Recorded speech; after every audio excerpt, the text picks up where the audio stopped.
Alhamdulillah, kita pada pagi hari ini bersama-sama diberi kesempatan oleh Allah Subhanahu wa taala untuk melaksanakan sholat subuh berjamaah di bulan yang dimuliakan oleh Allah, bulan suci Ramadan. Yang mana sholat subuh berjamaah itu dikatakan afdolnya sholat jamaah. Jadi subuh berjamaah itu afdolnya sholat berjamaah. Nah kemudian di waktu Ramadan Allah Subhanahu wa ta'ala melipat gandakan apapun yang kita lakukan. Ketika kita melakukan amal wajib maka dilipat gandakan sampai 70 kali lipat hingga lebih. Ketika kita melakukan amal sunnah maka pahalanya seperti kita melakukan yang wajib. Ini karena keistimewaan bulan Ramadan. Akan tetapi kesemuanya itu tidak kita mampu memperoleh dengan sempurna kecuali kita melakukan sesuai dengan aturan syariat yang sudah ditentukan oleh Allah dan Nabi kita Muhammad SAW. Kenapa demikian? Karena Allah Subhanahu wa ta'ala tidak pernah membutuhkan apapun yang kita lakukan. Ini yang harus kita jadikan patokan dalam hidup kita, dalam kehidupan bersyariat kita. Kita harus punya pedoman, prinsip bahwa Allah tidak pernah membutuhkan apapun dari kita. Bahkan Allah juga tidak pernah membutuhkan makhluk yang telah diciptakan. Ahdatsahu la lihtiyajihil ilah walau arada tarkuhu lamabtada, dikatakan dalam Zubat. Allah menciptakan alam semesta ini sama sekali tidak dibutuhkan oleh Allah. Andai kata Allah berkehendak untuk menghilangkannya atau tidak melakukannya atau tidak menciptakannya, maka Allah tidak akan menciptakannya karena tidak membutuhkan. Tidak ada keharusan bagi Allah kalau misalkan Allah tidak menciptakan maka Allah tidak menjadi Tuhan, enggak. Bahkan dalam satu hadits qudsi disebutkan di situ, yang makna hadisnya kurang lebih, andai kata semua makhluk yang telah Allah ciptakan, manusia dan jin, semuanya tidak bertakwa, semuanya menentang, semuanya kufur, maka tidak merubah apapun dari kerajaan Allah Subhanahu wa taala. Allah tetap Allah. Tidak terus karena tidak ada yang menyembah kemudian Allah tidak lagi menjadi Tuhan gitu, enggak. Sama sekali enggak, karena Allah tidak pernah membutuhkan ciptaannya. Maka itu kita harus melakukan ibadah sesuai dengan aturan Allah dan Rasulnya, dalam arti sesuai dengan syariat, bukan dengan sekehendak hati kita. Nah, jadi apapun yang kita lakukan, keistimewaan Ramadan, keistimewaan di Mekah, keistimewaan di Madinah, tempat-tempat mustajab doa, tempat-tempat yang istimewa. Karena orang kalau misalkan dia sholat di Mekah itu dilipat gandakan 100.000, bahkan ada riwayat 1 juta kali lipat. Apalagi dia waktu umrohnya di Ramadan. Wah, bisa dibayangkan kan? Tapi kesemuanya itu tidak akan memperoleh sedikit pun hasil kalau dia melakukan dengan cara yang salah. Nah kan pokoknya yang penting hati. Ini banyak kadang-kadang ungkapan seperti itu kan. Yang penting kan hati. Tidak bisa dong. Hati ini kalau misalkan kita melakukan suatu amal ibadah, ya, yang penting hatinya cocok atau srek, kalau bahasa Malang itu srek atau klik gitu, maka berarti ibadah yang kita lakukan benar. Belum tentu, siapa bilang? Pedomannya bukan hati kita, pedomannya adalah ilmu. Sesuai syariat apa enggak? Nah, seperti sholat, baik sholat wajib maupun sholat sunnah, itu mempunyai rukunnya. Kayak contoh taraweh. Berapa banyak di antara kita yang melihat sholat taraweh dengan kecepatan tinggi? Ya, ada yang 7 menit katanya. Jadi 23 rakaat dilaksanakan cuma 7 menit. Ya, kan sampai ada di berita kan dan viral. Sekarang katanya ada lagi tuh, tidak tahu berapa menit. Nah, ini coba dilihat apakah orang tersebut melakukan sholat tarawih dengan kecepatan tinggi tadi sesuai dengan aturan syariat apa tidak? Enggak. Yang paling utama itu yang ditinggalkan secara jelas adalah tumakninah. Satu itu. Kemudian yang kedua, ngapain sholat tepat? Kembali ke tadi kan, Allah kan tidak butuh apa yang kita lakukan.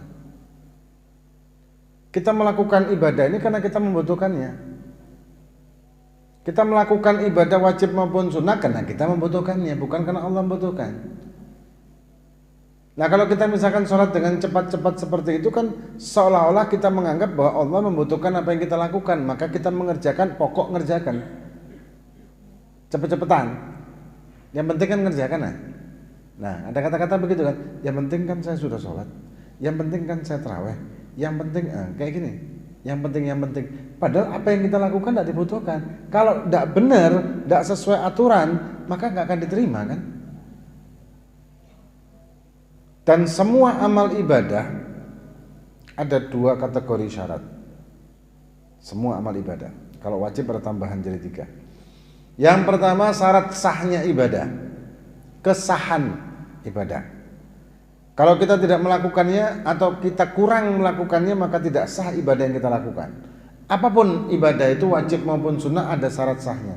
Tahlilan ada syarat sahnya. Istighosaan ada syarat sahnya. Sodakoh ada syarat sahnya. Zakat, puasa, haji, umroh, apapun ada syarat sahnya. Syarat kesahannya ketika kita melakukan ibadah tersebut.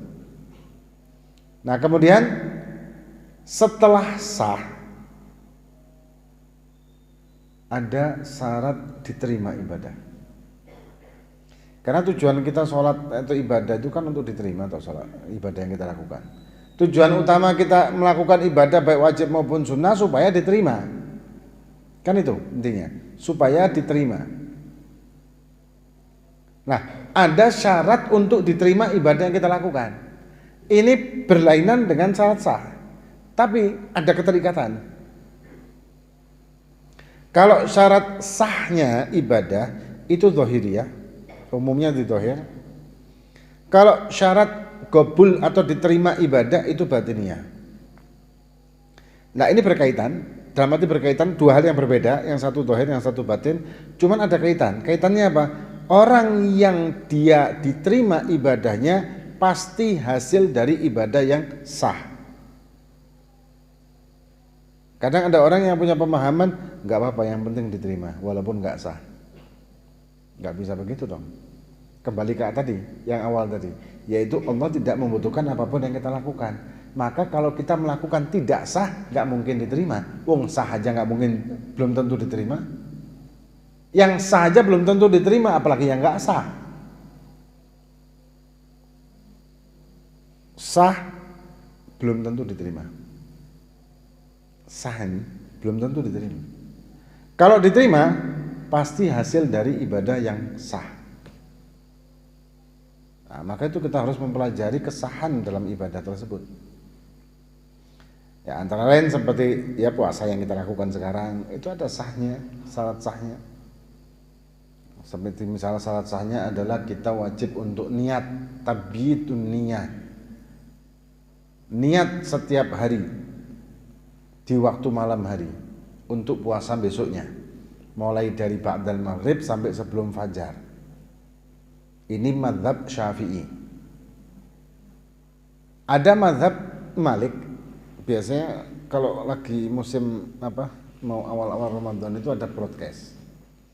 Ada broadcast niat 1 bulan penuh.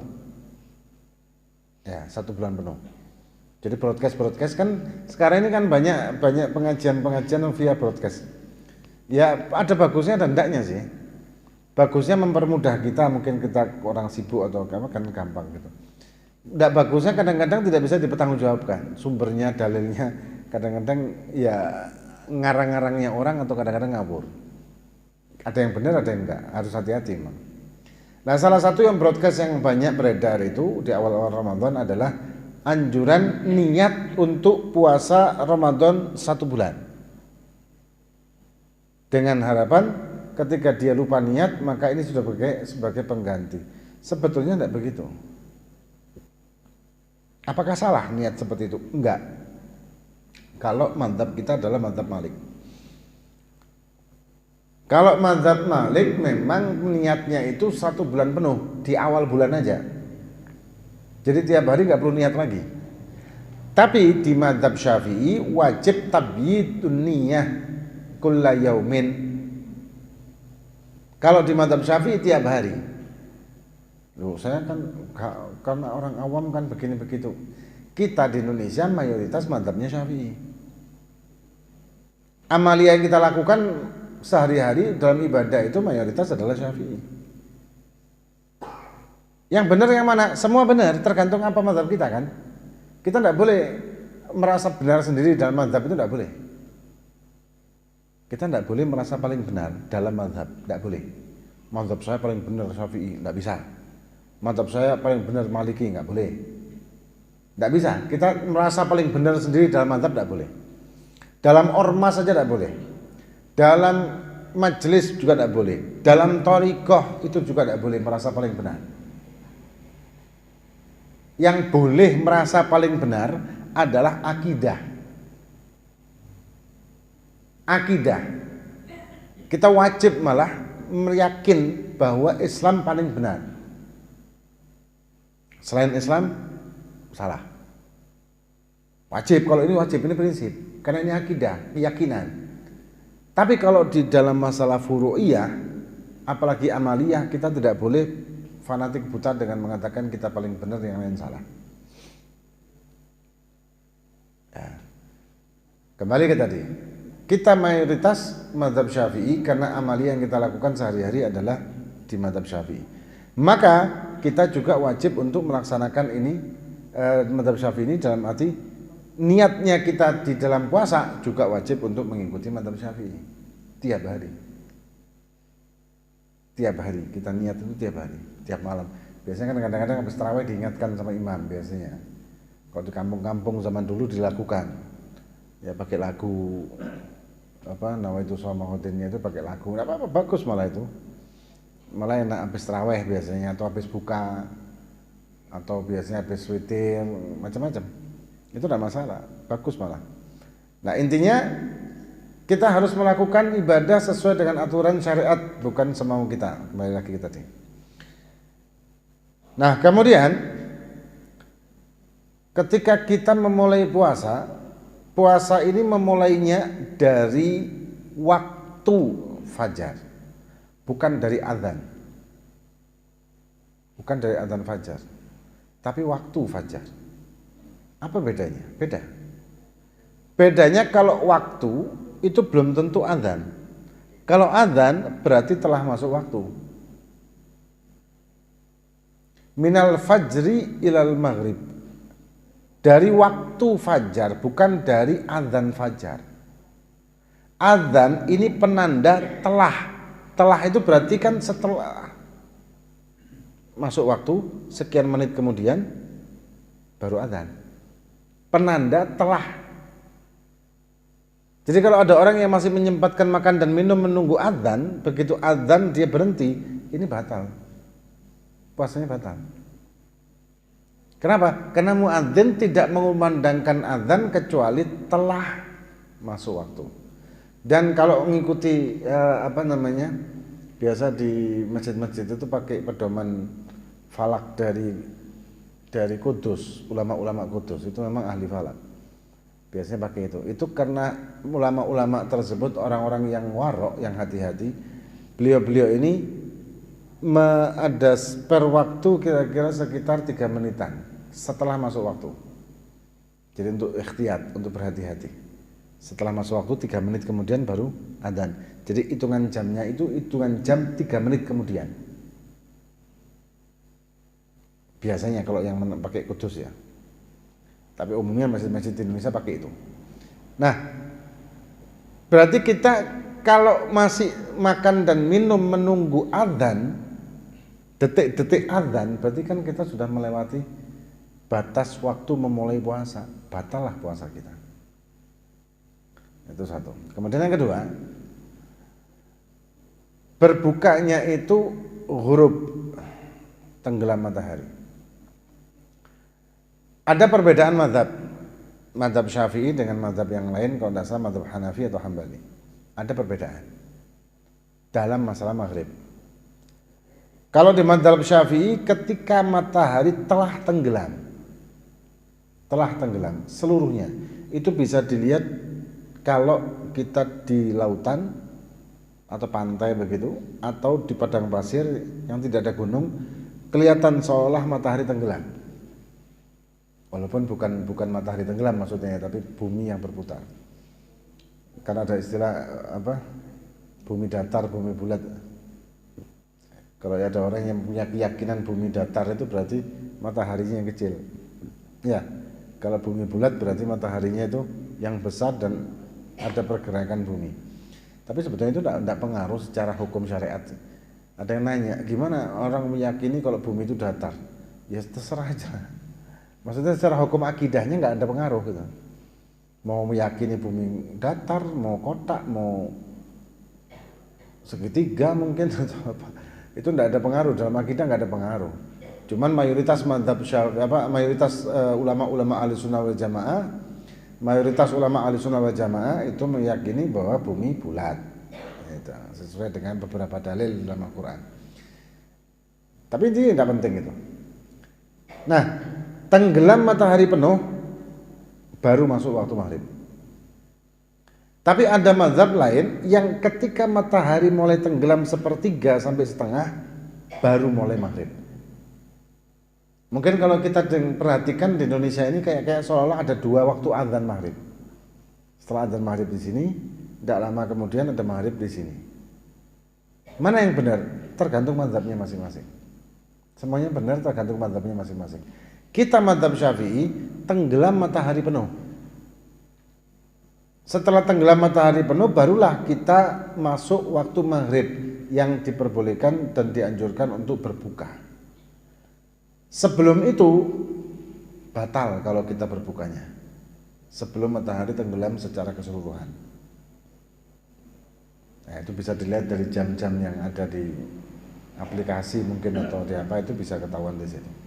Itu yang poin-poin yang banyak kasus atau banyak yang dipertanyakan masalah ibadah puasa Ramadan, yaitu waktu berbuka dan waktu memulai berpuasa.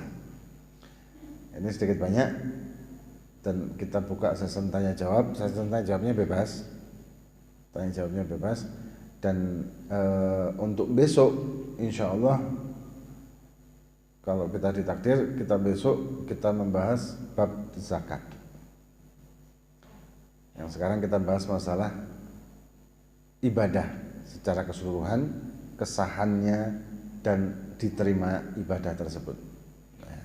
Dan kemudian kita membahas, kita buka sesi tanya jawab. Silakan. Barangkali ada yang mau bertanya, silakan. Ya.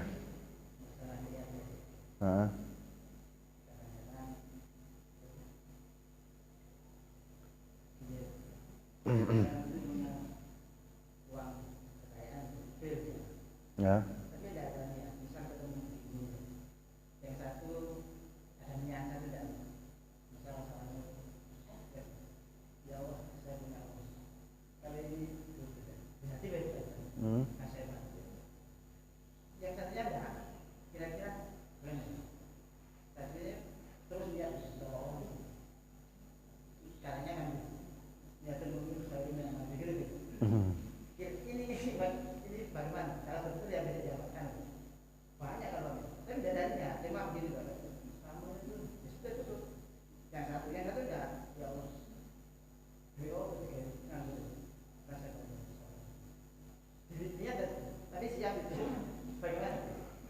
Jadi intinya niat yang ketiga dalam hati untuk melakukan suatu amaliyah sodakoh gitu kan, sodakoh, tapi dilaksanakan, tidak dilaksanakan.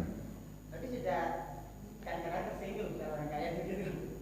Ini niat siap sudah.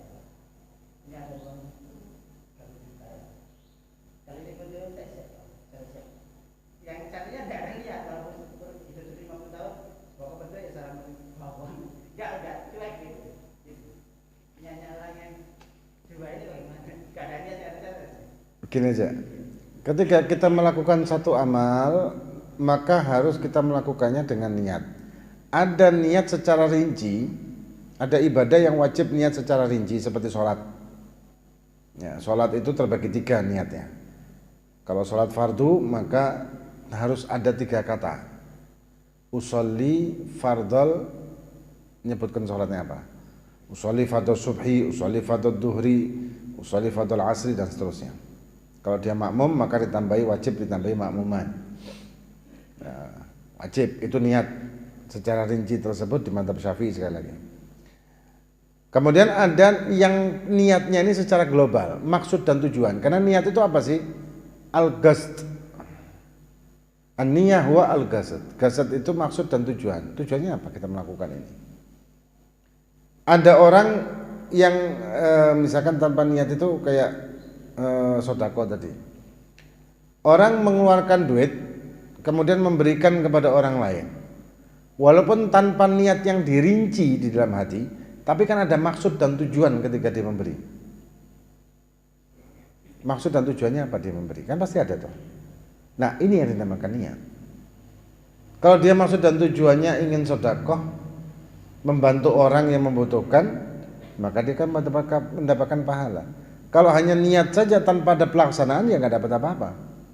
Kalau dikatakan di riwayat tadi niatul mu'min khairun min amalih, adalah ketika ada orang yang dia tidak mampu melakukan amal tersebut, tidak mampu, tapi dia niat kalau saya mampu saya akan melakukan amal. Maka ini masuk ke situ. Niatul mu'min khairun min amalih, kalau dia tidak mampu beramal dan dia meniatkannya. Itu ba'idun minar riya. Maksud khairun min amal ini adalah ba'idun minar riya. Gini, ada orang yang dia tidak mampu haji, tapi dia niat haji, sampai meninggal tidak pernah mampu sama sekali, maka dia akan mendapatkan pahala haji sempurna. Kalau memang dia benar-benar tidak mampu loh ya, bukan mampu terus ada duit malah dipakai buat beli mobil, beli HP, apa. Ini memang benar-benar tidak mampu, dan dia punya niat sungguh-sungguh, kalau saya punya anak berangkat haji. Tak taunya sampai meninggal dia tidak pernah mampu, maka dia mendapatkan pahala haji sempurna. Ya. Satu kasus lagi, ada orang yang mampu berangkat haji, niat dia berangkat haji, berangkatlah dia haji. Apakah pahala dua ini berbeda ataukah sama? Kalau masuk ke khairun min amalih, yang orang niat saja tapi tidak mampu beramal, maka dia tidak akan riya. Gimana mau riya melakukan? Yang berangkat, kalau dia tidak hati-hati kena riya kan? Ketika dia kena riya, maka dia amal yang dia lakukan lebih buruk daripada orang yang tidak jadi beramal ini karena tidak mampu. Kalau dia kena riya. Tapi kalau dia berhati-hati dan menjaga hatinya, menjaga maksud dan niat tujuannya berangkat haji itu bagaimana, dan jauh dari riya, ya dia bisa lebih utama dari yang tidak berangkat haji karena dia melakukan. Itu maknanya khairun min amalih. Ada pertanyaan lagi?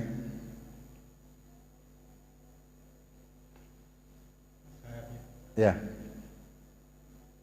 Misalnya gini juga, ada orang itu yang usia udah di atas 10 tahun. Ya.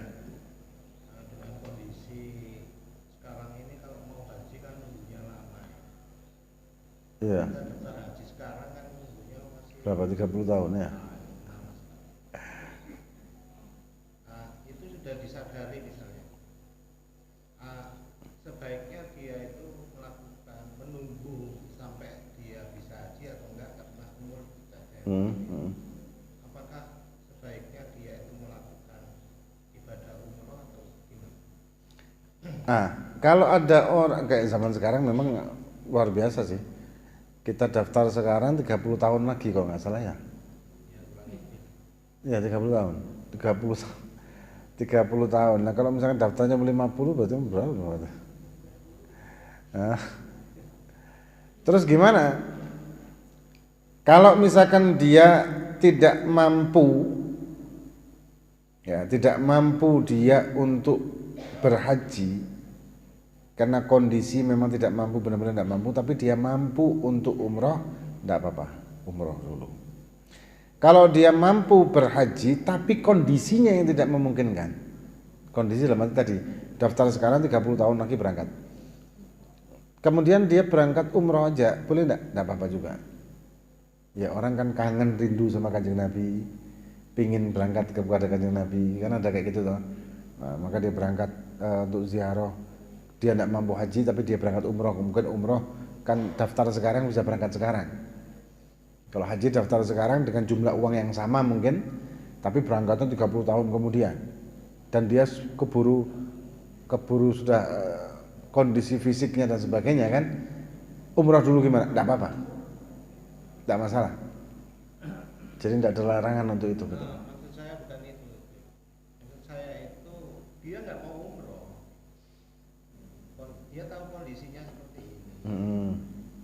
Dia itu nggak mau umroh, tunggu hajinya. Gitu. Ya, tidak apa-apa juga. Tadi dia maunya haji, tapi dengan situasi dan kondisi seperti ini, kan dia sudah di atas 70 tahun. Kalau mungkin tunggu haji 30 tahun lagi, mungkin sudah 100 tahun ya, kalau bisa haji. Nah, kondisi seperti ini itu dia umroh nggak mau, tapi daftar haji gitu. Nah itu apa itu sebaiknya gimana? Ya tadi ya katakan kalau misalkan dia itu nunggu 30 tahun kemudian gimana, kalau ada duit lebih ya umroh dulu mungkin karena dia rindu. Tapi kalau dia tidak mau umroh ya tidak masalah sih. Ya tinggal tunggu aja haji. Cuman 30 tahun tadi. Kalau dia kepingin, wah, karena di sana kan setiap kita sholat di Masjid Haram Mekah dilipat gandakan. Ibadah yang kita lakukan, sholawat di sana, zikir di sana dilipat gandakan. Kan, ya orang kan ngejar itunya, ngejar fadilah, keutamaan, berlipat gandanya pahala yang dilakukan ketika di sana, dan juga rindu Kanjeng Nabi untuk ziarah ke Kanjeng Nabi. Ya terserah, kalian dalam itu terserah. Mau ndak umroh tapi nunggu haji, ya silakan. 30 tahun lagi. Kalau ada duit lebih dia mau umroh, ya lebih bagus. Tapi secara logika kan umur manusia itu batasnya. Makanya. Nah, berarti kan kemungkinan bisa haji itu kan kecil sekali. Masalahnya di situ. Tapi dia nggak mau umroh gitu. Masalahnya di situ. Ya itu individu sih mas. Itu afdol mana? Tadi tuh, kalau dia merasa ingin mendapatkan pahala yang banyak dengan waktu yang singkat, cepat maksud Ana, ya umroh aja. Kalau dia nunggu haji 30 tahun kan, ya itu dah, kembali ke dirinya. Dia mau yang apa nih? Mau yang mana nih? Mau yang cepat instan? Berangkat sekarang, daftar sekarang, berangkat sekarang, ya umroh. Mau haji, ya 30 tahun lagi. Nah itu saja. Tapi kalau dia daftar haji, tapi tidak umroh gimana? Ya tidak apa-apa juga. Tapi dia tidak akan mendapatkan fadilah keutamaan banyak ibadah di tanah-tanah suci haram tadi, kecuali 30 tahun lagi. Itu pun kalau dia diberi umur panjang dan sehat yang pasti. Jadi ya kembali lagi lah. Ada lagi pertanyaan? Waalaikumsalam. Kaitannya dengan ibu hamil Ya. yang kebetulan pertimbangan dokter tidak digunakan itu puasa. Nah ini untuk membayar fidyah itu hitungannya atas diri ibu sendiri atau dengan janin yang dikandungnya, termasuk juga kaitannya besok kan masalah zakat. Ya. Kalau dia bayar zakat itu untuk dirinya sendiri atau juga janinnya pribadi. Ya. Orang perempuan yang hamil, kemudian dia tidak mampu berpuasa atau dokter melarang dia untuk berpuasa, maka dia tidak puasa karena kesehatannya dan sebagainya. Apakah wajib bayar fidyah? Dilihat. Kalau si perempuan tadi tidak berpuasa karena takut dirinya sendiri lemah, kurang sehat dan sebagainya, maka dia tidak perlu membayar fidyah, hanya qadha saja.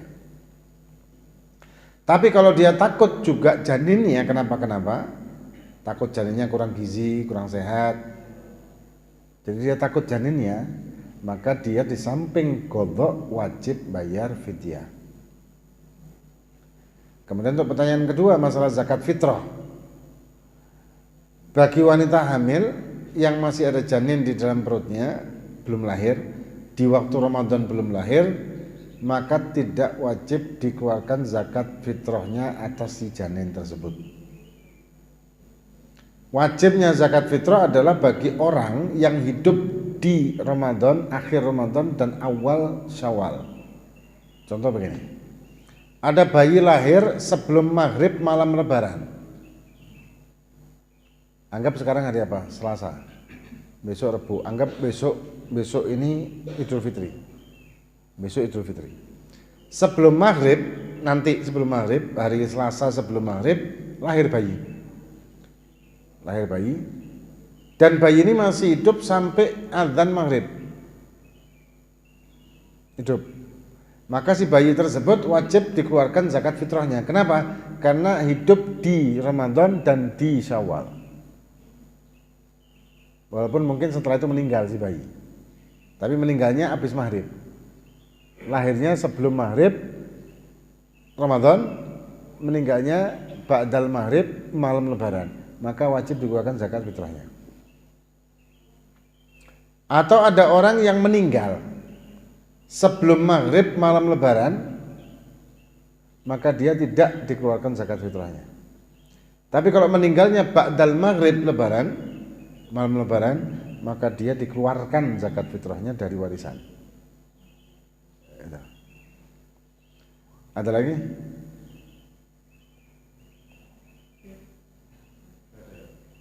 Ya, siapa tadi? Ya.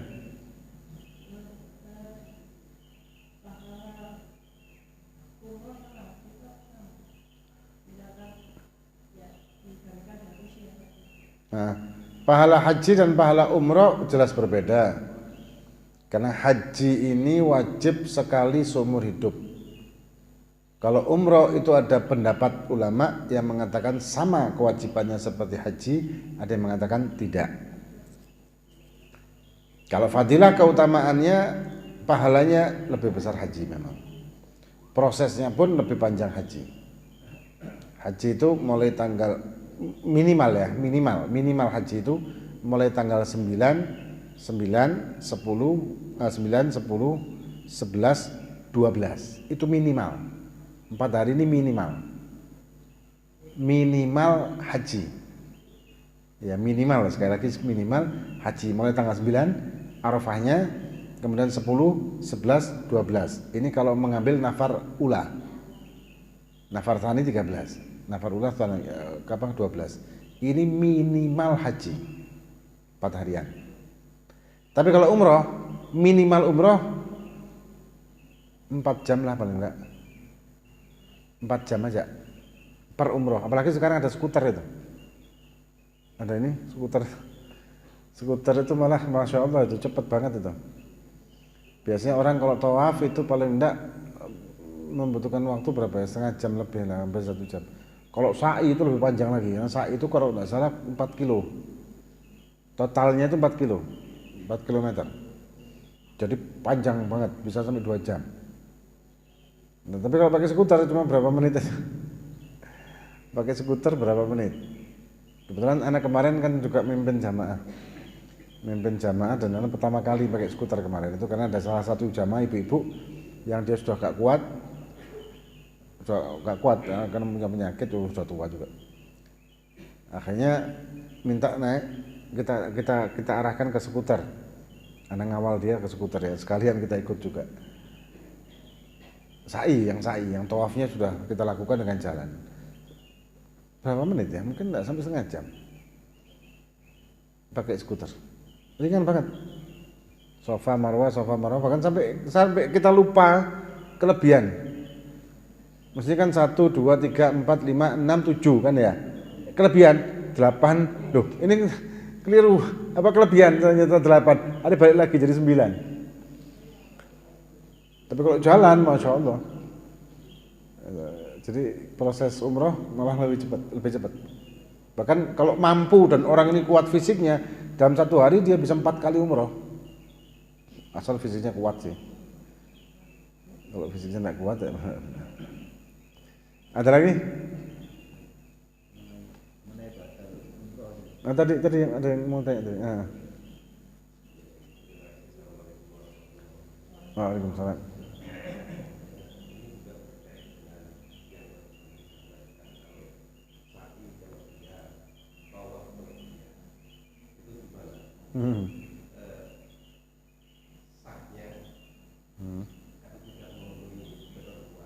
Ya.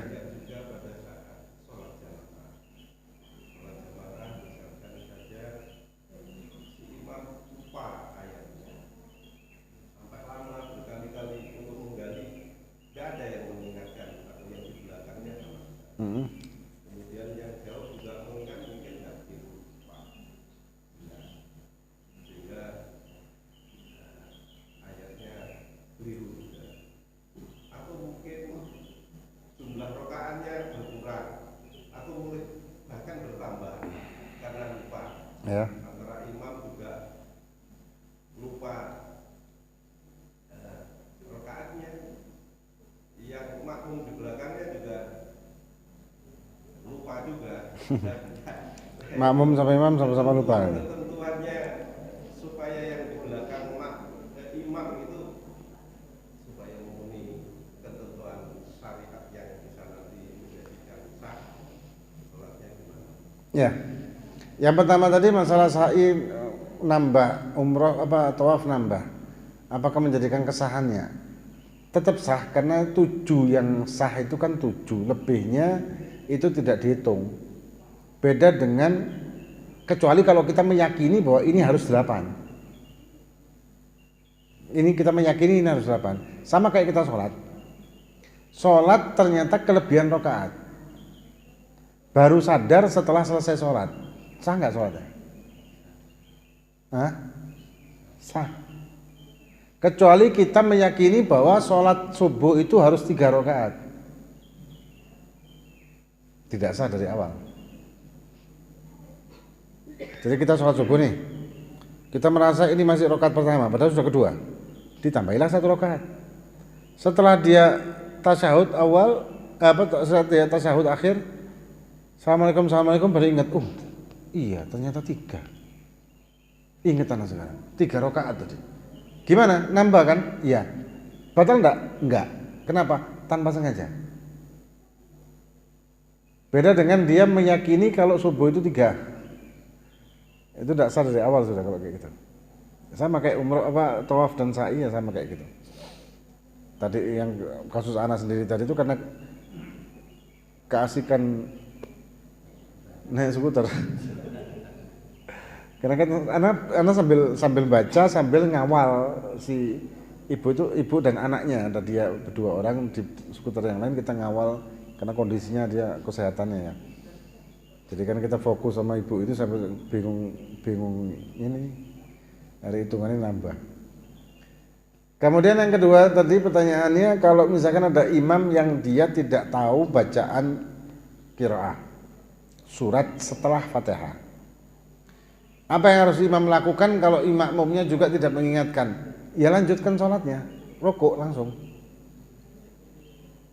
Karena surat setelah Fatihah itu hukumnya sunnah, bukan wajib. Beda dengan Fatihah. Kalau Fatihah hukumnya wajib. Kalau surat setelah Fatihah di 2 rakaat pertama ini hukumnya sunnah. Kalau rakaat ketiga setelah baca Fatihah baca surat hukumnya makruh. Kemudian kalau ada orang yang dia lupa jumlah rakaat, makmum imamnya juga sama-sama lupanya, maka ambil yang paling rendah. Misalkan 3 apa 4, ambil 3. Ini sudah 2 apa 3 ya? Ya ini sudah 3 apa masih 2? Ambil yang 2. Jadi ambil yang paling kecil. Itu kalau sama-sama lupanya, tapi kalau sama-sama lupanya biasanya subuh itu podo ngantuk kabeh. Sama-sama ngantuk ini semua kadang-kadang. Hah? Sama ini apa namanya imamnya batal, makmum di belakangnya nggak mengganti, nggak ngerti. Nah, yang agak jauh harus melangkah lebih dari 5. Ada yang terjadi. Oh, enggak apa-apa itu. Sebetulnya enggak perlu melangkah. Nah, ini namanya istikhlaf. Istikhlaf ini adalah badal imam. Istikhlaf juga bisa terjadi dengan khotib Jum'ah, badal khotib. Ketika di tengah-tengah khutbah atau di tengah-tengah sholat, imamnya batal atau khotibnya batal, maka harus segera diganti oleh salah satu makmum. Afdolnya makmum yang di belakang imam. Maka itu makmum yang di belakang imam harus orang yang punya pengetahuan tentang badal sholat dan dia punya skill untuk menjadi imam. Karena belakang imam ini adalah badal imam aslinya. Nah, tapi ternyata yang di belakang imam persis tidak mampu. Yang mampu ada di pojok. Gimana? Yang di pojok aja yang maju sedikit. Tidak perlu melangkah ke sini. Tidak perlu melangkah ke tempat imam, tapi maju aja sedikit dan dia memimpin di situ. Tidak masalah. Tidak perlu harus ke mihrab. Itu harusnya. Ya batal loh.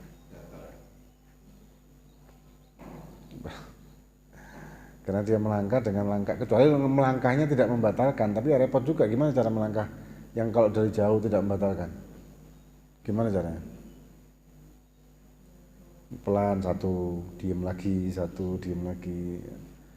Hah? Membutuhkan waktu panjang kan? Yang benar adalah dia di maju, yang faham maju sedikit, sudah dia jadi imam. Dia mengeraskan suaranya untuk mengomandoi makmum. Itu. Ada lagi? Berapa? Misalkan semaput. Semaput. Jangan pingsan, batal wudunya. Kan ada yang saatnya anu terus terbuka. Oh ya, batal. Nah ini yang membadali itu gimana? Apa? Ya salah satu. Persis atau yang Enggak, kalau yang khotib terserah di mana orang yang duduk. Asal dia mampu menjadi khotib. Asal dia mampu menjadi khotib. Biasanya khotib badal. Ada kan badal khotib itu biasanya ada. Ya, kalau di masjid-masjid besar kayak Jamek atau apa itu mesti ada, setiap Jumat itu pasti ada badal khotib. Entah khotibnya tidak datang atau di tengah-tengah khutbah khotibnya tidak mampu. Karena mungkin batal wudhu atau gimana, maka segera naik yang membadali dan melanjutkan khutbahnya. Melanjutkan khutbahnya ini melanjutkan rukunnya. Rukun khutbahnya. Wallahu a'lam bishawab. Insyaallah akan kita lanjutkan besok insyaallah tentang puasa, tentang zakat insyaallah, zakat fitrah dan zakat mal. Wallahu a'lam bishawab. Fatihah billahi fakana fi dunya wa hadi bi salih amal sallallahu alaihi wasallam.